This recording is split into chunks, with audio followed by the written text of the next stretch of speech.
నమస్తే. మనం ఇప్పుడు రాష్ట్ర డీజీపీ కార్యాలయంలో ఉన్నాం. చాలా మంది ఇక్కడికి కేటీఆర్ బాధితులు రావడం జరిగింది. సుమారుగా 500 ఎకరాలకు సంబంధించినటువంటి ల్యాండ్ లో ఒక పక్కన సాఫ్ట్వేర్ కంపెనీలు పెడతాం, మీకు ఉపాధి కల్పిస్తామని చెప్పి దాని తర్వాత బ్యాటరీలకు సంబంధించినటువంటి హమార్ రాజా బ్యాటరీలకు సంబంధించినటువంటి కంపెనీలను తీసుకొచ్చి అక్కడ పర్యావరణానికి నష్టాన్ని చేకూర్చడం కాక తమని మోసం చేశారంటూ చీటింగ్ కేసు కేటీఆర్ పైన పెట్టేందుకు ఇక్కడ చాలా మంది రైతులతో పాటు ఆ గ్రామస్తులు కూడా రావడం జరిగింది. వారిని మరిన్ని వివరాలు అడిగేటువంటి ప్రయత్నం చేద్దాం. వాళ్ళు ఎందుకోసం రావడం జరిగింది, డీజీపీకి ఏమని ఫిర్యాదు చేయడం జరిగింది, గతంలో మంత్రిగా పనిచేసినటువంటి కల్వకుంట్ల తారక రామారావు వాళ్ళకి ఏం హామీ ఇచ్చిండు, ఇప్పుడు ఎందుకు దాన్ని నెరవేర్చలేదు, ఆ సంబంధించినటువంటి సుమారుగా 500 ఎకరాల భూమికి సంబంధించినటువంటి దాంట్లో ఎట్లాంటి కన్స్ట్రక్షన్ జరుగుతా ఉన్నటువంటి అంశాలను కూడా ఒకసారి వాళ్ళతో మాట్లాడించేటువంటి ప్రయత్నం అయితే చేద్దాం.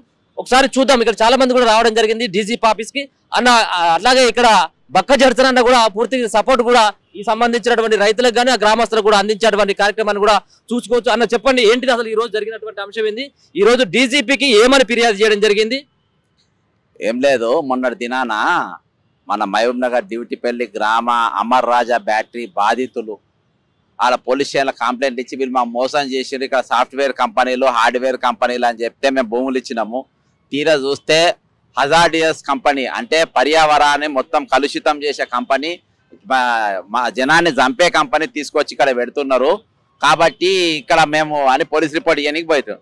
దీన్ని కట్ చేస్తే గతంలో పోయిన సంవత్సరము మరి చిత్తూరు జిల్లాలో ఉన్నటువంటి అమర్ రాజా బ్యాటరీ అక్కడ దానివల్ల అక్కడ జనాలు చచ్చిపోతుండ్రు, చెట్లు చచ్చిపోతున్నాయి, నీళ్లు కలుషితం అయిపోతుంది, గాలు కలుషితం అయిపోతుంది, అక్కడ జనాలు బతకలేకపోతున్నారు, చాలా మంది క్యాన్సర్లతో చచ్చిపోతున్నారు అని చెప్పేసి అక్కడ ఉన్న ప్రభుత్వం దీన్ని తీసి అక్కడికి వెళ్ళి దీన్ని బంద్ చేయించింది. దాన్ని బంద్ చేపిస్తే మా దగ్గర జనం చచ్చిపోయినా పర్వాలేదు, మా గాలి కలుషితమైనా పర్వాలేదు, మా నీళ్లు కలుషితమైనా పర్వాలేదు, మా పర్యావరణం నాశనం అయిపోయినా పర్వాలేదు, మా దగ్గర జనాలు మొత్తం చచ్చిపోయినా పర్వాలేదు, కానీ మాకు మాత్రం కంపెనీ కావాలని చెప్పేసి తీసుకొని వచ్చి వీళ్ళందరికీ పోయిన సంవత్సరము భయంకరమైన అబద్ధం చెప్పి ఇక్కడ మేము సాఫ్ట్వేర్ కంపెనీ పెడుతున్నాము, మీకు అందరి నౌకర్లు వస్తాయి, మీ పిల్లలంతా చదువు రాకుండా మీ అందరి సాఫ్ట్వేర్ నౌకర్లు ఇస్తామని చెప్పి వీళ్ళు అమ్మితే మహబూబ్ నగర్ జిల్లా ప్రజల అమాయకులు వీళ్ళైతే నమ్ముతారని చెప్పేసి తీసుకొచ్చి చిత్తూరు జిల్లాకి వెళ్ళి వచ్చి అమర్ రాజా బ్యాటరీస్ ఇక్కడ పెట్టిండ్రు. అక్కడ శ్రీనివాస్ గౌడ్ అనేటోడు ఉన్నాడు. ఏమన్నాడు ఆ రోజు స్పీచ్ లా? 10,000 మందికి నౌకర్లు అని చెప్పిండు, దళితులు దరిద్రులు అని చెప్పిన ఆ స్పీచ్ లో. ఆ మీటింగ్ పక్కన కేటీఆర్ ఉన్నాడు, వీళ్ళందరూ ఉన్నారు. అప్పుడు అదే రోజు నేను ఇమ్మీడియట్ గా మన ఇక్కడ పొల్యూషన్ కంట్రోల్ బోర్డు సెక్రటరీకి నాకు ఫిర్యాదు చేసిన, దీనివల్ల జనం చచ్చిపోతానే సైంటిఫిక్ రీజన్లతోని. ఇగో ఇట్లా మ్యాప్ వేసి, ఇది సైంటిస్ట్, ఇగో ఇట్లా మ్యాప్ వేసి ఈ మ్యాప్ తో సహా ఇగో ఇది ఇక్కడికి వెళ్ళిపోతుంది. ఇగో ఇక్కడ ఫ్రీ రెసిడెన్స్ ఫైర్ డెబ్రీస్ అని ఉన్నది, ఇక్కడికి వెళ్ళి బర్నింగ్ బ్యాటరీస్ అని ఉన్నది. ఇగో సోట్ పార్టికులర్స్ ఏది HFSO2 COPAH VOC HCN ఇక్కడికి వెళ్ళి డిఫ్యూజన్ డైల్యూషన్, అక్కడికి వెళ్ళి ఇగో సెడిమెంటేషన్, అక్కడికి వెళ్ళి కిందికి వస్తుంది. కిందికి వచ్చి ఇక్కడ మట్టి, నీళ్లు, మరి సివరేజ్ సిస్టము, అర్బన్ సెట్టింగ్స్ ఈ మొత్తం సర్వనాశనం అయిపోతుంది. ఇంకో ఇక్కడికి వెళ్ళి కంటామినేషన్స్ వస్తాయి, ఇక్కడికి వెళ్ళి డిస్పోజింగ్ వస్తుంది, ఇక్కడికి వెళ్ళి ల్యాండ్ ఫిల్లింగ్ అని ఇక్కడికి వెళ్ళి మొత్తం వస్తుంది. వచ్చిన తర్వాత ఇక ఇక్కడ ప్రతి పాయింట్ తో సహా ఇగో ఇక్కడ ఆ రోజు మేము దానికి ఇచ్చినాం. కానీ ఈ రోజు అంతేకాకుండా నేను లైవ్ లా ఇదే మన తొలి వెలుగు ఛానల్ కు అమెరికాకి వెళ్ళి ఒక సైంటిస్ట్ తో మాట్లాడించిన, అది కూడా ఆన్ రికార్డు ఉన్నది. ఈ రోజు ధమాక్ ఉండాలి కొంతమన్నా. గత ప్రభుత్వం బుద్ధి లేని ప్రభుత్వం, దొంగల ప్రభుత్వం, ప్రజా వ్యతిరేక ప్రభుత్వం, ప్రజల్ని నాశనం చేసిన ప్రభుత్వం ఆ రోజు ఉన్నది. మరి ఈ రోజు మన ప్రభుత్వం వచ్చింది, కాంగ్రెస్ ప్రభుత్వం వస్తే మా బతుకు మారుతుంది, ఈ అమర్ రాజా బ్యాటరీని తీసుకుపోయి గంగలు కలుపుతాడు, మమ్మల్ని బతికిస్తారని చెప్పి వీళ్ళందరూ రైతులందరూ అనుకొని మేము ఏ సాఫ్ట్వేర్ కంపెనీల కోసం మేము భూములు ఇచ్చినామో ఆ సాఫ్ట్వేర్ కంపెనీలు మళ్ళీ ఇక్కడ పెడతారని చెప్పి వీళ్ళు అనుకుంటే ఈ రోజు వాడు బాజాప్తా కంపెనీలు మోటార్లు దింపుతుండ్రు, కన్స్ట్రక్షన్ చేస్తుండ్రు. మళ్ళీ ఇదే మన పోలీసు మళ్ళీ అక్కడ వాళ్ళకు కావాలి కాసి మరి వాళ్ళ మీద కేసులు పోలీస్ స్టేషన్లో పోతే కనీసం కేసులు కూడా తీసుకోలేని పరిస్థితిలో ఈ రోజు ఉంటే వీళ్ళందరూ కలిసి ఈ రోజు డీజీపీకి ఇయనికి వచ్చిండ్రు. మన దినాన పోయిన 15 రోజుల క్రితం ధర్నా చేస్తే ఆ ధర్నా కార్యక్రమాన్ని వెళ్ళడం జరిగింది. దాదాపు గ్రామస్తులు అందరూ వచ్చిండ్రు. ఆల్రెడీ ఇక్కడ మనం మొత్తం మోసం చేసిండ్రు వీళ్ళు. మా సాఫ్ట్వేర్ కంపెనీ అని చెప్పి భూములు తీసుకొని ఈ రోజు మా భూములు తీసుకొని అక్కడ మమ్మల్ని కంపెనీకి అంటే ఉన్న ఊర్లో మహబూబ్ నగర్ నగరానికి అతి దగ్గర ఉన్న డ్యూటీపల్లి ఆ చుట్టుపక్కల అందరు కాల్ చేసి వెళ్ళిపోయేటట్టుగా ఈ రోజు అక్కడ చర్యలు చేపడతా ఉన్నారు. కాబట్టి మేము ఒకటే చెప్తున్నాం, రేవంత్ రెడ్డి గారిని సొంత జిల్లా ఇది, నీ సొంత జిల్లా. పోయిన కేటీఆర్ దొంగని నువ్వే అన్నావు, కేటీఆర్ లంగని నువ్వే అన్నావు, వాళ్ళు అయ్యా ఇంకా పెద్ద దొంగలు అన్నావు, వాళ్ళు జనాన్ని చంపుతుండ్రు అన్నావు, ఈ ఫ్యాక్టరీలు తీసుకోవడం మేము పర్యావరణం నాశనం అయిపోతుంది అన్నావు. కానీ మన ఈ రోజు నువ్వు దగ్గర ఉండి బంద్ చేపియాలి. అక్కడ ఇంకా ఇదే కాదు, ఇంకొక కంపెనీ కూడా అక్కడ కొంచెం ముందుకు పోతే గద్వాల దగ్గర ఇంకో కంపెనీ ఆడ జనాన్ని చంపుతానే ఉన్నారు. అక్కడ 50 ఏళ్ళ కంటే ఎవరు ఎక్కువ బతకరు. ఇక్కడ కూడా రేపు ఈ ఊళ్ళలో పండుగకి ఎవరు రాకుండా, అదేందా ఎవరు పిల్లని ఇవ్వకుండా, పిల్లగాళ్ళు ఇక్కడ రాకుండా, చుట్టాలు రాకుండా, వాళ్ళ ఇళ్లలో పోతే రోగాలు వస్తే వాళ్ళ ఇళ్ళ పోతే చచ్చిపోతామని చెప్పి ఎవరు ఉండలో రాకుండా ఈ రోజు ప్రభుత్వం చేసే ప్రక్రియ ఇది మంచిది కాదు. రేవంత్ రెడ్డి గారు మీరు వెంటనే మేము విజ్ఞప్తి చేస్తున్నాం. మేము గట్టిగా మాట్లాడితే పార్టీ వ్యతిరేక మాట మళ్ళీ షోకాదు నోటీస్ ఇస్తున్నాం. నాకు ఎందుకు ఆ పీకులాట? అందుకని నేను మీకు మంచిగా మేము బతలాడి చెప్పుకుంటున్నా. రేవంత్ రెడ్డి గారు మీకు విజ్ఞప్తి చేస్తున్నా, రిక్వెస్ట్ చేస్తున్నా, దయచేసి ఈ కంపెనీని బంద్ చేపియాలి. అర్థమైందా? అక్కడ తెలుగుదేశం పార్టీ వాడో లేకుండా వాడో వీడో మనకు అవసరం లేదు. ఇక్కడ జనాన్ని చంపుతున్నారు, పర్యావరణం నాశనం అయిపోతున్నాయి, నీళ్లు గాలి దుమ్ము ధూళి అన్ని కూడా సర్వనాశనం అయిపోయి జనాలు చచ్చిపోతారు. అరే మంచి ఫ్యాక్టరీ అయితే మా దగ్గర ఎందుకు పెడతారా బా? చిత్తూరులో పెడతారు, చిత్తూరు కాకుండా పక్కన నెల్లూరులో పెట్టుకుంటారు, అటు పక్కన తమిళనాడులో పెట్టుకుంటారు, అటు పక్కన కర్ణాటకలో పెట్టుకుంటారు. మా దగ్గర మా మీద ఈ పాలమూరు జిల్లా మీద ఇంత పెద్ద ప్రేమ ఎందుకు వచ్చింది? ఎందుకు వచ్చింది? ఎందుకనంటే ఇది ఎవ్వరు కూడా కాదు అంటుండ్రు, అందరు తన్ను ఎలగొడుతుండ్రు. కాబట్టి పాదాప్త తీసుకొచ్చి ఇక్కడ పెట్టి మా బతుకులతో చెలగాట మారుతుందని చెప్పేసి రైతులందరూ కలిసి ఈ రోజు హైదరాబాద్కు రావడం జరిగింది. ఇది అంతం కాదు, ఇది ఆరంభం. ఈ ఉద్యమం అనేది కొనసాగుతుంది. ఇది మధ్యలాగే ప్రసక్తే ఉండదు. ఖచ్చితంగా ఫ్యాక్టరీ మూసుకోవాలి, తీరాల్సిందే. అమర్రాజా బ్యాటరీ యాజమాన్యానికి చెప్తున్నా, మీరు ఫ్యాక్టరీ ఇక్కడ మీరు కొంటే అమ్ముడు పోయేటోడు ఎవరు లేడు. ఉద్యమాన్ని నీరుగార్చే పరిస్థితి లేదు. అలా ఎమ్మెల్యే గారికి కూడా సీనన్న కూడా చెప్తున్నా, అలా రూల్స్ గిల్స్ మనకు అవసరం లేదు, వాళ్ళ పర్మిషన్ మనకు అవసరం లేదు. నా దగ్గర పక్క ఆధారాలు ఉన్నాయి, ఇవన్నీ చచ్చిపోతా అది తీసుకొని చచ్చిపోతానని నేను ముందు రవితో నీ దగ్గర పంపుతా కాయిదాలు, అవి చూడు, నువ్వు వెంటనే బంద్ చేపి. మీతో కాదంటే మేము ఎట్లా బంద్ చేయాలి, మేము బంద్ చేపిస్తాము. ఈ ఉద్యమం మళ్ళీ తర్వాత నన్ను బదనాం చేయొద్దు. మా జిల్లాలో ఎంటర్ అయ్యిండ్రు, మా జిల్లాలో ఏళ్ళు పెట్టిండ్రు, మా జిల్లాలో కాదు మీరు అబద్ధం కాదంటే నా దగ్గర గత సంవత్సరానికి వెళ్ళిన ఉద్యమం నేను చేపట్టినా. దీన్ని ఖచ్చితంగా బంద్ చేయాల్సిన అవసరం ఉన్నది. తక్కిన బాధలు వాళ్ళు ఏందో వాళ్ళు చెప్తారు అక్కడ పరిస్థితులు. దాన్ని అక్కడ మహబూబ్ నగర్ జిల్లా ఆల్రెడీ నష్టపోయి ఉన్నాం. ఆ నష్టంలో పోయి మళ్ళీ ఇంకొక మూలిగనకపోయిన రాయి వేసినట్టుగా మీ అమర్రాజా ఫ్యాక్టరీ ఉండద్దు, దాన్ని బంద్ పెట్టుకోవాలి. నీకు ప్రేమ ఉంటే తీసుకుపోయి నీ తెనాలిలో పెట్టుకో, నీ ఊళ్ళో పెట్టుకో. మమ్మల్ని చంపుతారు రాబాయ్ మీరు అంతా, మమ్మల్ని చంపుతారు మీరు. కాబట్టి బంద్ చేయాలని కోరుకుంటున్నా. ఉద్యమం ఉవ్వెత్తున లేస్తుంది రేపటి దినాల. ఖచ్చితంగా ప్రజల భాగస్వామ్యం ఉంటుంది, పౌర సమాజ భాగస్వామ్యం కూడా మేము చేపడతామని తెలియజేసుకుంటున్నాం. మీరేమని చెప్తారు? ఇక్కడ ఉన్నటువంటి నేపథ్యంలో ఒక పక్కనేమో కేటీఆర్ భూములు లాక్కోవడం జరిగింది మాకు సంబంధించిన అంటా ఉన్నాం. ఇప్పుడున్నటువంటి ప్రభుత్వం ఏమో కాంగ్రెస్ పార్టీ. ఇప్పుడు ఎప్పుడైనా కానీ ప్రభుత్వం దృష్టికి ఏమైనా తీసుకెళ్లడం జరిగింది? ఒకవేళ తీసుకెళ్తే వాళ్ళు ఏ విధమైనటువంటి సమాధానం చెప్పిళ్ళు? ఈ రోజు మీరు ఇచ్చినటువంటి డీజీపీకి ఇచ్చినటువంటి ఫిర్యాదులో ఏ అంశాలను మెన్షన్ చేశారు? ఇక్కడ మనం ముందుగా చూసుకుంటే 470 ఎకరాలు, దాదాపుగా 470 ఎకరాలు టీఆర్ఎస్ గవర్నమెంట్ అనేటువంటిది ఉన్నప్పుడు కేసీఆర్ గారి హయాంలో దాన్ని గుంజుకోవడం జరిగింది. పేద ప్రజల నుంచి, పేద వ్యవసాయదారుల నుంచి గుంజుకోవడం జరిగింది. ఎవరు ఇవ్వలేరు. బలవంతంగా అక్కడ ఉన్నటువంటి ఎమ్మెల్యే శ్రీనివాస్ గౌడ్ మంత్రిగా ఉండి అందరినీ బెదిరించి నానా హింసలకు గురి చేసి ఆ యొక్క పొలాలు లాక్కోవడం జరిగింది. అదే విధంగా ఆ పొలాలు లాక్కున్నా కాకుండా వాళ్ళందరికీ ఏం చెప్పినంటే, మేము ఇక్కడ ఐటీ కంపెనీలు తెస్తాం, 470 ఎకరాల్లో ఐటీ కంపెనీలు తెస్తాము. ఈ రాష్ట్రాల్లో ఎక్కడ 470 ఎకరాల్లో ఐటీ కంపెనీలు రాలేదు. మీరు అద్భుతమైనటువంటి డెవలప్మెంట్ చూస్తారు. మీరు అందరూ బంగారు బండలు వేసుకొని బంగారు బండల పైన అనుకునేటువంటి అవకాశాన్ని మీకు కల్పిస్తాను చెప్పిండు ఆ రోజు. నిజంగానే బంగారు బండలు కాదు, ఉన్న పాలిష్ బండలు కాదు, ఉన్న రాళ్ల బండలు కూడా వీకేసి ఆ ఇల్లును వీకేసుకొని అక్కడ సత్యకాలం దగ్గర వచ్చింది. అయితే మేమేం చేసినామంటే, ఇంతకు ముందుకు ఉన్నటువంటి గవర్నమెంట్ మమ్మల్ని నాశనం చేసింది అయ్యా అని మేమేం చేసినామంటే, అక్కడ ఉన్నటువంటి ఎమ్మెల్యేలు కానీ గవర్నమెంట్ కానీ మార్చాలనేటువంటి ఉద్దేశంతో పేద ప్రజలు కానీ వ్యవసాయదారులు కానీ అందరూ ఒక మూకుమ్మడిగా తెలంగాణ రాష్ట్రంలో రేవంత్ రెడ్డి గారు, కాంగ్రెస్ హయాంలో రేవంత్ రెడ్డి గారు ఈరోజు సీఎం అయినరు, వాడు నాశనం చేసిపోయిందనే ఈయన తెచ్చినాం. ఈయన కూడా ఇప్పుడు ఉన్నటువంటి ఇక్కడ ఉన్నటువంటి శ్రీనివాస్ రెడ్డి, కాంగ్రెస్ ఎమ్మెల్యే శ్రీనివాస్ రెడ్డి గారు కూడా ఏమంటే, పోయిన గవర్నమెంట్ మొత్తం పర్మిషన్లు ఇచ్చింది, ఇప్పుడు మేమేం చేయలేమని అంటున్నాను. అయ్యా వాడు పర్మిషన్లు ఇచ్చి నాశనం చేసినందుకే కదయ్యా అని దింపి నిన్ను తెచ్చింది. నీవే మాట్లాడకుంటే నువ్వు ఆయనలాగా నీవు ప్రవర్తిస్తే ఇంకా నీకు ఆయనకు తేడా ఏముంది? నీవు నాశనం చేయబడితే ఆడు నాశనం చేసిపోయాడు. ఇప్పుడు వాడు నాశనం చేసినందుకే నిన్ను పెట్టినాం. నువ్వు రాకపోయింటే ఎవడో వాడు వస్తుండే, మంచిగా వస్తుండే, మాకు సపోర్ట్ చేసేవాడు వస్తుండే. ఈ రోజు నువ్వు వచ్చినాక కూడా నాకేం సంబంధం లేదు, నేను కలెక్టర్కి చెప్తా, నేను దానికి లోబడి ఉంటా, ప్రభుత్వ నియమాల ప్రకారం ఉంటా, నేను పోలీసులకు చెప్పను, నేను మీకు సహకరించను, నా బాధ్యత అంతవరకే, నేను ఏం చేయలేనంటే ఏమన్నట్లు? ఎవడో ఓడు మమ్మల్ని నాశనం చేస్తున్నానే నిన్ను మెట్లకి నిన్ను కుర్చీ మీద కూర్చోబెట్టినాం కదా. నువ్వు కుర్చీ మీద కూర్చోబెట్టినప్పుడు జనాలకు మంచి చేసేది పోయి జనాలకు ఎవడైతే నాశనం చేసినో వాని ప్రకారమే నీవు పోతుంటే నీకు వానికి తేడా ఏముంది? మరి ఇక్కడ వ్యవసాయదారులు అందరూ నాశనం అవ్వడంతో పాటు ముడా పరిధిలో ఉన్నటువంటి 50 కిలోమీటర్ల మేర మొత్తం పొల్యూషన్ మారిపోతుంది. సార్ గారు చెప్పినారు, సార్ గారు గత 12 నెలల నుంచి ఉద్యమం 12 నెలల నుంచి నడుస్తుంది. ఇప్పుడు వచ్చిన ఉద్యమం కాదు, కాంగ్రెస్ గవర్నమెంట్ వచ్చినాక ఉద్యమం కాదు, అంతకన్నా టీఆర్ఎస్ గవర్నమెంట్ ఉన్నప్పుడే శ్రీనివాస్ గౌడ్ ఇబ్బందులు పెట్టినా సరే, పోలీస్ స్టేషన్లకు పంపించినా సరే, జైల్లోకి పంపించినా సరే ఉద్యమాన్ని చేపట్టాం. అదేవిధంగా కాంగ్రెస్ గవర్నమెంట్ వస్తే ఖచ్చితంగా ఇది ఆపుతామని ఇది ఇక్కడే ఉన్నటువంటి ఎన్ఎం శ్రీనివాస్ రెడ్డి గారు కూడా అక్కడ లోకల్లో అదే ఎదిరే గ్రామంలో స్పీచెస్ ఇచ్చిండు. అంటే ఓట్లు వేసినాక ఓట్ల మల్ల అన్నాడు, ఓట్లు దాటిపోయిన తర్వాత మీరు అందరు బోడి మల్ల వేయాలి, ఇప్పుడు నేను మీకెందుకు గెలిపియాలి అని చెప్తున్నాను. అటువంటి పరిస్థితిని మేము తట్టుకునే పరిస్థితి లేదు. ఇలాంటి పెద్దల సహకారంతో ఖచ్చితంగా అమర్ రాజా కంపెనీ ఆపేంత వరకు మేము ఉద్యమిస్తాం. మా ప్రాణాలకు తెగించైనా సరే కొట్లాడి అమర్ రాజా కంపెనీ అక్కడ నుంచి తీసేస్తామని హెచ్చరిస్తున్నాను. పక్కనేమో అక్కడేమో 12 లక్షల రూపాయల సంబంధించిన నష్టపరిహారం ఆ భూమిని ఎకరాకు 12 లక్షలు ఇచ్చిందని చెప్పేసి ఒక పక్క అంటా ఉన్నారు. ఇంకొక పక్కనేమో ₹1 కోటి కూడా ఇస్తే ఓకేనా? మరి ఇప్పుడు ఏమైనా కంపెనీ మీకు పైసలు ఏమైనా కావాలా, లేకపోతే మొత్తం కంపెనీ వద్దని చెప్పేసి డిమాండ్ చేస్తాం. సార్ ₹1 కోటి కాదు, ₹2 కోట్ల పోతున్న భూమి 3 కోట్లు ఇచ్చినా సరే పరిస్థితి ఇస్తాడు. ₹3 కోట్ల ఇస్తారు, తీసుకుంటాం, తింటాం, అయిపోతాయి. కానీ మా ప్రాణాలు అరిచేతిలో పెట్టుకొని సార్ చెప్పినట్లు నెత్తి కింద బాంబు పెట్టుకొని 3 కోట్లు ఇస్తేంది, 4 కోట్లు ఇస్తేంది, 5 కోట్లు ఇస్తేంది, ఏం చేసుకోవాలి? బతకడానికి డబ్బులు అవసరం, కానీ నీ బతికే లేదన్నప్పుడు నీకు ఎన్ని కోట్లు ఇస్తే లాభం?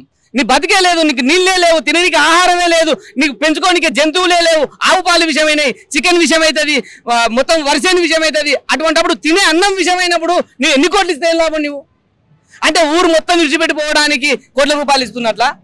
అంటే ఇప్పుడు ఉన్న మందిని ఇప్పుడు ₹1 కోటి ఎకరా ₹1 ఇస్తే 500 కోట్లు ఇస్తే ఊరు మొత్తం ఇప్పుడు అక్కడ ఉన్నటువంటి 50 కిలోమీటర్ల ఊరు మొత్తం నాశనం చేసిపోవాలన్నా?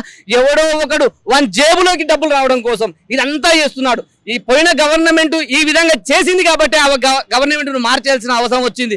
మా ఒక్క దగ్గర కాదు, తెలంగాణ రాష్ట్రంలో పెట్టయిపోయినటువంటి ఇటువంటి పనికి మాలిన ఫ్యాక్టరీల కోసమే గవర్నమెంట్ మారింది. ఈ రోజు ప్రభుత్వం మారింది, ఈ యొక్క ఎమ్మెల్యే మారిండు. ఎమ్మెల్యే మాకు సహకరిస్తే ఓకే, లేదా స్టేట్ లో ఉన్నటువంటి ప్రతి ఒక్క పెద్ద మనిషి దగ్గరికి వెళ్ళి ఈ యొక్క మా పరిస్థితిని వాళ్ళకి చెప్పి వాళ్ళు మా వెంట తిప్పుకొని ఆ యొక్క కంపెనీని ఆపే వరకు మేము ఉద్యమిస్తూనే ఉంటాం. మా ప్రాణాలు పోయినా సరే ఆ యొక్క కంపెనీని ఆపేంత వరకు ఉద్యమిస్తూ ఉంటాం. డీజీపీకి ఏమైనా ఫిర్యాదు చేసింది? అసలు డీజీపీకి సంబంధించిన ఇంత ముందుకు సార్ డీజీపీ మొత్తం ఇది సార్ గారి పేరు మీద కంపెనీ మా యొక్క అమర్ రాజా వ్యతిరేక పోరాట సమితి పైన సార్ గారి పేరు పైన మొత్తం టోటల్ ఇంత ముందుకు గవర్నర్ గాని, పీజీటీకి గాని, ఎన్జీటీకి గాని ఇవన్నిటికీ మనం సార్ ఇంత ముందుగా చేసిన అంటే 12 నెలల నుంచి ఉద్యమం జరుగుతుందని చెప్పాను. ఈ 12 నెలల నుంచి మనం ఏమేమి చేసామను అయితే ఇక్కడ ఉన్నటువంటి పొల్యూషన్ వల్ల, అక్కడ ఉన్నటువంటి గ్రామాల్లో ఉన్నటువంటి వ్యక్తిగత అభిప్రాయాల వల్ల ఇవన్నీ పొల్యూషన్ అవుతాయి. ఆ పొల్యూషన్ సంబంధించి అన్ని డీటెయిల్స్ మేము ఇచ్చాము. అక్కడ గొడవలు జరిగేటువంటి అవకాశం ఉంది. దానికి ఖచ్చితంగా మోసం చేసిర్రు మమ్మల్ని అందరినీ. మేము ఐటీ కంపెనీలు అని చెప్పి ఈ రోజు అమర్ రాజా కంపెనీ పెట్టిండ్రు, మమ్మల్ని మోసం చేసిర్రు. అందుకే దానికోసమే మమ్మల్ని మోసం చేసింది కాబట్టి ఈ యొక్క గవర్నమెంట్ పైన 420 కింద కేసు పెట్టాలనేటువంటి ఉద్దేశంతో ఈ రోజు డీజీపీ గారికి చెప్పడం జరిగింది. వెనుకబడినటువంటి మహబూబ్నగర్ జిల్లాలో 60 ఏళ్ల క్రితం ఆంధ్ర రాష్ట్రంలో ఉన్నప్పుడు ఏ విధంగా ఉండనో అట్లాంటి ఎడారి ప్రాంతము తెలంగాణ వచ్చినాక సుభిక్షంగా అవుతుంది అనుకుంటే మా దళిద్రానికి మహబూబ్నగర్ లో ఒక అష్టదళిద్రుడు చేసినటువంటి గొప్ప నిర్వాహకానికి దాదాపుగా 10 నుంచి 15 లక్షల మంది జీవితాలని, అంటే ప్రజల జీవితాలని జలవాయువుగా, అదేవిధంగా గాలిలో మొత్తంకి నీటిలో ప్రతిదోన కూడా విషవాయువు వచ్చేటట్లుగా ఒక విష ప్రయోగం చేస్తున్నటువంటి ఈ ఫ్యాక్టరీని తీసుకురావడానికి ఒక వ్యక్తి కోసం, ఒక వ్యక్తి లాభం కోసం మాత్రమే ఈరోజు అమర్ రాజా బ్యాటరీ కంపెనీస్ని తీసుకొస్తున్నారు అని చెప్పేసి ఈరోజు అందరం కూడా మేము పోరాటం చేయడం జరుగుతుంది. ఆ రోజు స్కూల్ విద్యార్థులని, కాలేజ్ విద్యార్థులని వాళ్ళని తీసుకొచ్చి వాళ్ళని ముంగట పెట్టి వాళ్ళతోన ఏదో తీర్మానం చేసినట్లుగా విద్యార్థులందరూ కూడా తీర్మానం చేసింది అన్నట్లుగా ఐటీ టవర్ పేరు మీద తీసుకొచ్చి దూరంకి వెళ్ళి ఫోటో తీపిచ్చి ఆ ఫోటోని తీసుకొని ప్రజాభిప్రాయ సేకరణ అని చెప్పేసి ఆ రోజు దొంగచాటుగా ఈ అమర్ రాజా బ్యాటరీ కంపెనీకి పర్మిషన్ తెచ్చినట్లు సాక్ష్యాధారాలు జడ్సన్ సార్ గారు తీసుకొచ్చిండు. అయితే అయ్యా మేము ప్రభుత్వానికి వినతి పెడుతున్నాం. ఏమంటున్నామంటే మీరు పొల్యూషన్ కంట్రోల్ బోర్డ్, అదేవిధంగా నేషనల్ గ్రీన్ ట్రిబ్యునల్లో మీరు ఇచ్చిన పర్మిషన్స్ ఏంది, మీరు దీనికి ఇచ్చిన నియమ నిబంధనలు ఏంది, ఈ ఫ్యాక్టరీ పెట్టడానికి వాళ్ళు ఇచ్చిన బ్లూ ప్రింట్ ఏంది, ఈ విషయాలు ఏవి కూడా ప్రజలకు తెలియజేయకుండా ప్రజలకు ప్రభుత్వము దాన్ని బహిరంగపరచాల్సినటువంటి విషయాలన్నిటిని కూడా దొంగచాటుగా చేసి ఈ దొంగతనంగా ఈ ఫ్యాక్టరీని పెట్టినరు, దీని మీద చర్యలు తీసుకోవాలి అని చెప్పేసి డీజీపీ గారికి 5 పాయింట్లతో మేము ఈరోజు ఫిర్యాదు చేయడం జరిగింది. దీంతో పాటు పీసీబీకి ఏమని కంప్లైంట్ చేసినాము ఆ కాపీని కూడా జతపరిచినాము. ఏ విధంగా అయితే బ్యాటరీస్ తయారు చేయడం వల్ల ఆ పొల్యూట్ అవుతుందో ఈ ఇథనాల్ వల్ల ఏమేం ప్రమాదం జరుగుతుంది అనే విషయాన్ని మొత్తాన్ని కూడా పూర్తి స్థాయిలో వాళ్ళందరికీ కూడా అర్థమయ్యే విధంగా మేము డాక్యుమెంట్ తయారు చేసి ఈరోజు జడ్సన్ గారి ఆధ్వర్యంలో మేము ఇక్కడ సమర్పించడం జరిగింది. ఇక్కడ పార్టీలు కులాలు మతాలు కాదు, ఈరోజు ఈ ప్రాంత ప్రజల జీవనాల గురించి మేము వాళ్ళ బతుకు పోరాటం కోసం మాత్రమే ఈరోజు మేము అందరం కూడా ముందుకు వచ్చి పోరాటం చేయడం జరుగుతుంది. అయితే ఒకటే చెప్తున్నాం, ప్రభుత్వం ఎవరైనా కూడా ఈరోజు రేవంత్ రెడ్డి గారి సొంత జిల్లా ఈరోజు మన పేద బతుకులు మారాలి అని మిమ్మల్ని సీఎం చేసినాం. ఈరోజు మీరు సీఎం అయ్యిండ్రు, కానీ ఈరోజు మన బతుకులను ఛిద్రం చేసేటువంటి 20 లక్షల మంది జనాభా తెలిసి తెలియకుండా లోపలనే లంగ్స్ ఇన్ఫెక్షన్, క్యాన్సర్ వంటి ప్రమాదకరమైనటువంటి రోగాలు వచ్చి చచ్చిపోయేటటువంటి ప్రమాదకరమైనటువంటి విషవాయువు విదచల్లేటువంటి అమర్ రాజా బ్యాటరీ కంపెనీ ఇక్కడ పెట్టడాన్ని మేము తీవ్రంగా నిరసన వ్యక్తం చేస్తున్నాం. ఏ రాష్ట్రం ఒప్పుకోలేదు, ఏ దేశంలో ఎక్కడ ఒప్పుకోనటువంటి ఫ్యాక్టరీని బలవంతంగా ఒక వ్యక్తి కోసం, ఒక వ్యక్తి కమిషన్ కోసం మాత్రమే ఈ ఫ్యాక్టరీని తీసుకొచ్చిండ్రు. మేము ఇప్పుడు కూడా డిమాండ్ చేస్తున్నాం, జనావాసాలకు దూరంగా జనాలు లేనటువంటి 50 కిలోమీటర్ల దూరంలో ఉన్నటువంటి ప్రాంతాల్లో ఎక్కడైనా తీసుకుపోయి పెట్టండి ఈ ఫ్యాక్టరీని, మేము వద్దంటలేం. మా దగ్గర ఎన్ని ఐటీ కంపెనీలు రావడానికి సిద్ధంగా ఉన్నాయి. ఐటీ కంపెనీ పేరు చెప్పి విషం కంపెనీని తీసుకొచ్చి పెడతా అంటే అది కూడా పట్టణంలో. ఎదిరా అనేది పట్టణ శివారులో ఎట్లా పెడతారు? ఒక సెజ్జులో పెట్టారు. ఏదైనా కంపెనీ పెట్టాలంటే తీసుకొచ్చి పట్టణ శివారులోని భూమిని బలవంతంగా అక్వైర్ చేసి వాళ్ళని బలవంతం చేసి వాళ్ళని హరాస్మెంట్ చేసి ఈ అమర్ రాజా బ్యాటరీ కంపెనీ కోసం పోరాడుతున్న వాళ్ళ మీద కూడా ఫోన్ ట్యాంపరింగ్ చేసిండ్రు. ఇంత దుర్మార్గమైనటువంటి దేశంలో లేనటువంటి అన్ని చట్టాలని బేహాడ్ చేసి ఈరోజు మమ్మల్ని నాశనం చేయడానికి, ఈరోజు అమర్ రాజా బ్యాటరీ కంపెనీని తీసుకురావడానికి ఒక కుట్ర చేసిండ్రు శ్రీనివాస్ గౌడ్. కాబట్టి ఈ కుట్రలో భాగమైనటువంటి ప్రతి ఒక్కరి మీద కూడా చర్యలు తీసుకోవాలని చెప్పేసి ఈ రోజు అమర్ రాజా బ్యాటరీ వ్యతిరేక పోరాట సమితి మొత్తం కూడా మేమందరం కూడా డిమాండ్ చేస్తూ ఈరోజు మేము నిరసన తెలియజేస్తూ డీజీపీ గారికి మేము రిప్రజెంటేషన్ చేయడం జరిగింది. ఈరోజు అమర్ రాజా కాలుష్య వ్యతిరేక పోరాట సమితి ఆధ్వర్యంలో హైదరాబాద్లోని మేము డీజీపీ కార్యాలయానికి రావడం జరిగింది. అయితే 2022 సంవత్సరం డిసెంబర్ 27వ తారీఖు రోజు ఏదైతే ప్రజాభిప్రాయ సేకరణ చేసినారో కలెక్టర్, అప్పుడున్న జిల్లా కలెక్టర్ గారు వెంకట్రావు గారు ఉండే తర్వాత జాయింట్ కలెక్టర్ తేజస్ నందులాల్ గారు ఉండే, వారి ఆధ్వర్యంలో 2022 సంవత్సరం డిసెంబర్ 27వ తారీఖు రోజు ప్రజాభిప్రాయ సేకరణ ఎలక్ట్రానిక్ మ్యానుఫ్యాక్చరింగ్ యూనిట్ పేరు మీద ఒక ప్రజాభిప్రాయ సేకరణ చేశారు. ఆ రోజు దాదాపు డ్యూటిపల్లి, ఎదిరా, సిద్దాయిపల్లి, అంబడిపల్లి ఈ 4 గ్రామాల ప్రజలు దాదాపు 250 నుంచి 300 మంది రైతులు కానీ గ్రామ పెద్దలు కానీ పాల్గొన్నారు. ఆ రోజు కలెక్టర్ గారు అంతకన్నా వారం రోజుల ముందే మేము 9,500 కోట్లతోటి మహబూబ్ నగర్ శివారులో ఒక అమర్ రాజా పరిశ్రమ వస్తుందని పేపర్ న్యూస్ చదివితే నిజంగా అనుమానం వెలిబుచ్చినాం. అంతే వస్తుందని ఆ విషయం అప్పటికి మాకు తెలియదు, ఆ ప్రజాభిప్రాయ సేకరణ అప్పుడు తెలియదు. ఇక్కడ ఈ అమర్ రాజా వస్తుంది సార్, ఇది తిరుపతిలో అక్కడ ఆల్రెడీ పొల్యూషన్ వస్తుందని గత 30 సంవత్సరాల నుంచి నడుస్తుంటే తిరుపతిలో అక్కడ వెలేస్తే ఆ పరిశ్రమ ఇక్కడ తీసుకొస్తుండ్రు. ఇక్కడ కూడా మొత్తం పొల్యూషన్ అయ్యి మా ఊపిరితిత్తులు ఖరాబ్ అయ్యి పిల్లలు చనిపోతారు. చిన్న వయసులోనే పిల్లలు ప్రెగ్నెన్సీ రాకుండా అవుతుంది, తర్వాత మెచ్యూర్ కాకుండా అవుతున్నారని అక్కడ హైకోర్టు వాళ్ళకు తీసేసిండ్రు. కాబట్టి ఇక్కడ వస్తుందని మేము అనుమానం వెలిబుచ్చితే అప్పుడున్న జిల్లా కలెక్టర్ గారు ఏం చెప్పారంటే ఇక్కడ అమర్ రాజా పరిశ్రమ రావట్లేదు అని చాలా క్లియర్గా చెప్పిండ్రు. తర్వాత ఏంది, సెల్ ఫోన్లు తయారయ్యే ఇన్స్ట్రుమెంట్, తర్వాత కంప్యూటర్ల పార్ట్స్ తయారయ్యే కంపెనీలు మాత్రమే వస్తుంది, తర్వాత ఐటీకి సంబంధించిన కంపెనీలు మాత్రమే వస్తాయి, అమర్ రాజా పరిశ్రమ రాదని చాలా క్లియర్గా చెప్పిండ్రు. ఒకవేళ అమర్ రాజా వస్తే ఇలా ఎట్టి పరిస్థితుల్లో మేము ఒప్పుకునేది లేదని మీరు ఆ వీడియో కూడా జిల్లా కలెక్టర్ గారు ఆ వీడియో తీసి చూపించాలి. ఆ రోజు ప్రజాభిప్రాయ సేకరణ నిజంగా ఏ ఒక్కరన్నా ఇక్కడ అమర్ రాజా పరిశ్రమ వస్తుంది అని ఒప్పుకుంటే ఈరోజు మీరు ఆడ పరిశ్రమ పెట్టండి, మేము దానికి ఒప్పుకుంటాం. కానీ మీరు అవన్నీ మూసిపెట్టేసి ఇంజనీరింగ్ స్టూడెంట్లకు ఇక్కడ మేము ఐటీ పరిశ్రమ ద్వారా మీకు ఉద్యోగాలు కల్పిస్తామని విహారయాత్రకు తీసుకొచ్చి వాళ్ళతోటి దొంగచాటుగా సంతకాలు చేసి ఇదే ప్రజాభిప్రాయ సేకరణని బలవంతంగా రుద్దేసి ఈరోజు అమర్ రాజా పరిశ్రమ తీసుకొచ్చారు. నిజంగా గ్రామస్తుల సంతకాలు ఆడ నిజంగా ఉన్నాయా? పరిసర గ్రామాల ప్రజల సంతకాలు ఆడ ఉన్నాయా? తర్వాత మహబూబ్ నగర్ జిల్లా వాసులకు సంబంధించిన ఆడ సంతకాలు ఉన్నాయా? మీరు అది వెలిబుచ్చాలి జిల్లా కలెక్టర్ గారికి. తర్వాత నిజంగా ఆడ చుట్టుపక్కల గ్రామ పంచాయతీ తీర్మానాలు ఏమైనా ఉన్నాయా? మీరు అవన్నీ ఏం లేకుండా మీరంతా మభ్యపెట్టి అది తర్వాత కొంతమందిని అప్పుడున్న టీఆర్ఎస్ గవర్నమెంట్లో ఉన్న నాయకులను తర్వాత కొంతమంది కార్యకర్తలను ఉసిగొల్పి వాళ్ళకి డబ్బులు ఇచ్చి ఈరోజు మాకు ఇక్కడ పరిశ్రమ రావాలి దానివల్ల మా ఉద్యోగాలు వస్తాయని మభ్యపెట్టి మీరు ఒక స్క్రిప్ట్ రాసిచ్చి ఆ మీడియా ముందర చెప్పించారు. మీ అంత దుర్మార్గులు తర్వాత మా ప్రాణాలతో చెలగాట మారుతున్నారు. అలాంటి పరిశ్రమ మాకొద్దు. దయచేసి ఇప్పటికైనా ఈ ప్రభుత్వాన్ని ఇంకొకటి ఇక్కడ ఇప్పుడున్న ఎన్ఎం శ్రీనివాసరెడ్డి గారు అప్పుడు మా గ్రామానికి వస్తే ఆయన చుట్టుముట్టు ఒక 10 మంది కార్యకర్తలు లేని టైంలో కూడా ఒక 1400 ఓట్లు వేసారు. అక్కడ ఎందుకు వేసారు అంటే బలవంతంగా అప్పుడున్న ప్రభుత్వం కానీ అప్పుడున్న మినిస్టర్ కానీ ఆయనకు వ్యతిరేకంగా మేము ఎంత చెప్పినా కూడా మమ్మల్ని ఇక్కడ పరిశ్రమ వద్దంటే ఖచ్చితంగా పోలీసులతోటి పోలీసు బలగాలను ఉపయోగించి తర్వాత అరెస్టులు చేయించి ఈ పరిశ్రమ పెడుతున్నారని దానికి వ్యతిరేకంగా మీరు ఎన్నికల ప్రచారంలో కూడా ఏం చెప్పారంటే ఇంతకుముందు ఉన్న ప్రభుత్వం ఇక్కడ మీ మీద బలవంతంగా పరిశ్రమ తీసుకొచ్చింది కాబట్టి ఒకవేళ మా ప్రభుత్వం వస్తే కనుక ఆ పరిశ్రమ తీసేపిస్తానని అన్నావు. ఆ వీడియోలు కూడా ఉన్నాయి మా దగ్గర. ఇప్పుడు ఈ రోజు గెలిచిన తర్వాత ఈ రోజు ఆయననే అప్పుడున్న ప్రభుత్వం పర్మిషన్లు ఇచ్చింది, ఇప్పుడు నేనేం చేయలేనని సింపుల్గా చేతులు ఎత్తేస్తారు. దయచేసి శ్రీనందన్ గారిని కూడా స్థానిక ఎమ్మెల్యే గారిని కూడా రిక్వెస్ట్ చేస్తున్నా, మా ప్రాణాలను ఖచ్చితంగా కాపాడండి.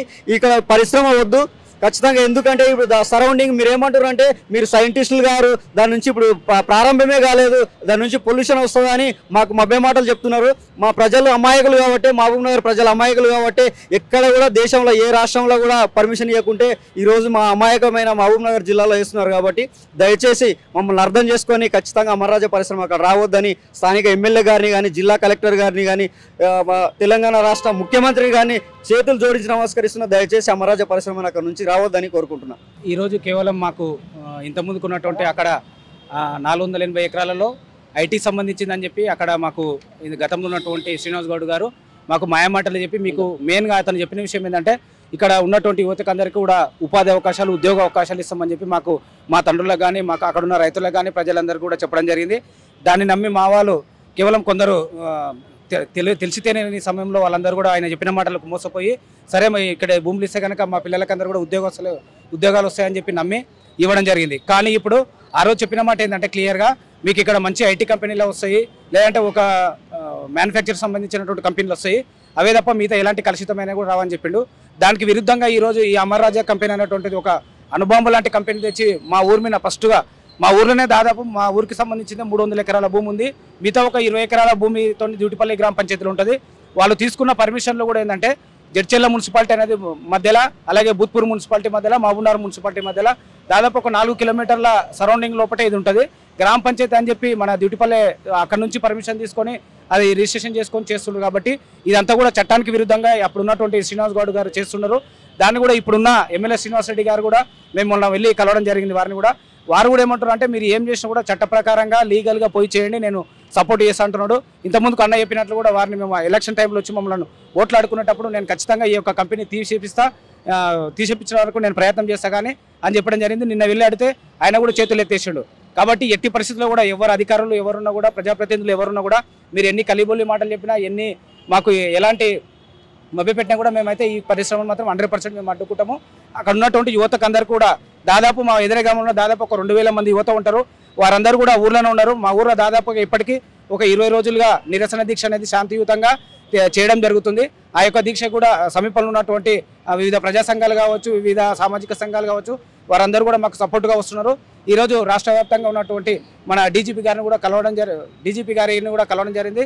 వారికి కూడా ఏంటంటే అక్కడ ఉన్నటువంటి ఏవైనా సమస్యలు కానీ జరిగితే అక్కడున్న ప్రజలకు కానీ రైతులకు కానీ ఈ యొక్క సంఘర్షణల మధ్యలో మేము చేసేటటువంటి ఉద్యమం ఈరోజు శాంతియుతంగా చేయొచ్చు, రేపు భవిష్యత్తులో అది ఇంకా వేరే ఉధృతాన్ని కూడా దారి తీయచ్చు. కాబట్టి అందుట్లో కనుక మా రైతులకు కానీ మా ప్రజలకు కానీ మాకు కానీ ఎవరికైనా ఏమైనా అయితే కన్నా దాని పూర్తి బాధ్యత ఈ యొక్క ప్రభుత్వం అని చెప్పి నేను డిమాండ్ చేస్తూ ఉన్నా. కాబట్టి దయచేసి ఆ పరిశ్రమను ఇక్కడ నుండి తీసుకెళ్ళి మీరు ఎక్కడైతే పరిశ్రమ ఉపాధి వస్తుందో డబ్బులు వస్తాయి లేదంటే ఉద్యోగాలు వస్తుంటారో అక్కడ ఎవరైనా పెట్టుకొని, కానీ ఇక్కడ మా మహబూబ్నగర్ జిల్లాలో మా ఎదురులో మాత్రం వద్దని చెప్పి మేము ప్రభుత్వాన్ని డిమాండ్ చేస్తూ ఉన్నాం. నా పేరు శ్రీనివాస్ రెడ్డి, నేను రైతు సంఘం డైరెక్టర్ను. అయితే పక్కల మాకు ఏమైందంటే అప్పట్లో ఎవరు భూములు ఇయ్యమని మా ఊరోళ్ళందరూ గట్టిగా కూర్చుంటే అప్పట్లో వాళ్ళు వచ్చి ఏం చెప్పినారంటే ఎవరు అధికారులు మినిస్టరు అందరు వచ్చి లేదు మీకు ఐటీ కారిడరే ఇస్తాము, ఇటువంటి కాలుష్య పరిశ్రమలు ఏమి ఇయ్యము అన్నందుకే మా ఊరోళ్ళందరూ మేము అందరూ కలిసి భూములు ఇవ్వడం జరిగింది. ఇచ్చిన తర్వాత ఏమైంది, ఎంఓయూ కుదుర్చుకునేటప్పుడు దాన్ని అమర్రాజా ఫ్యాక్టరీ కింద డైవర్ట్ చేసి ఎంఓయూ కలెక్టర్ అదేది మన ఆయన అప్పుడున్న మంత్రి కేటీఆర్ గారు ఎంఓయూ ఇచ్చి మమ్మల్ని మోసం చేయడం జరిగింది. అందుకనే ఈరోజు మనం డీజీపీ కూడా దానిపైన కంప్లైంట్ ఇవ్వడం జరిగింది. అలాగే ఇప్పుడు ఏమవుతుందంటే మాకు ఎవరు సహకరిస్తలేరు. ఈ పోలీసు వారు కూడా ఏం చేస్తున్నారంటే మేము పోయి కంపెనీ వాళ్ళని బంద్ చేయండి, మీకు అనుమతులు ఏడుండయి అని అడిగితే అనుమతులు లేకుండానే వాళ్ళు పని చేస్తున్నారు. వాళ్ళకి సపోర్ట్గా పోలీసు వారు సపోర్ట్ చేస్తున్నారు. ఏమని ఆడ పోయి వాళ్ళు కావాలండి పూర్తిగా ఆ పనినే నడిపిస్తున్నారు. ఇప్పుడు ఏమి అనుమతులు ఉన్నాయైతే మాకు ఇవ్వాలి కదా, మా కలెక్టర్ ద్వారానన్నా మేము అడిగినప్పుడైతే మాకు అనుమతులు ఇవ్వాలి. అనుమతులు ఇస్తలేరు. ఇవ్వకుండా ఇంకోటి మాకు పక్కనే కర్వెనా రిజర్వాయర్ అంటే పెద్ద రిజర్వాయర్ దాన్ని పెట్టినరు. దాని మధ్యలో Bhoothpur municipality, Jadcherla municipality, Mahabubnagar municipality ఈ మధ్యలో అది ఎక్కడనో ఉండాల్సిన మారుమూల ప్రాంతాల్లో ఉండేదాన్ని తీసుకొచ్చి మన మున్సిపల్ పరిధిలో ముడా పరిధిలో పెట్టి ప్రజలను అందరిని ఇబ్బందికి గురి చేస్తున్నారు. కాబట్టి దయచేసి ఈ ఎన్ఎం శ్రీనివాసరెడ్డి మన ఎమ్మెల్యే గారు ప్లస్ అలాగే కలెక్టర్ గారు అలాగే మన మంత్రి ఐటీ పరిశ్రమల మంత్రి శ్రీధర్ బాబు గారు అలాగే మన రేవంత్ రెడ్డి గారు వీటి మీద గమనించి అన్ని సెర్చ్ చేసి మాకు న్యాయం చేయాలని ఈ అమర్ రాజా ఫ్యాక్టరీ అక్కడ నుంచి తీయించి మాకు వేరే ఫ్యాక్టరీలు ఏవి వచ్చినా జీవనోపాధి ఇవ్వాలని కోరుకుంటున్నామని ఈ సభాముఖంగా వాళ్లకు తెలియజేస్తున్నాం.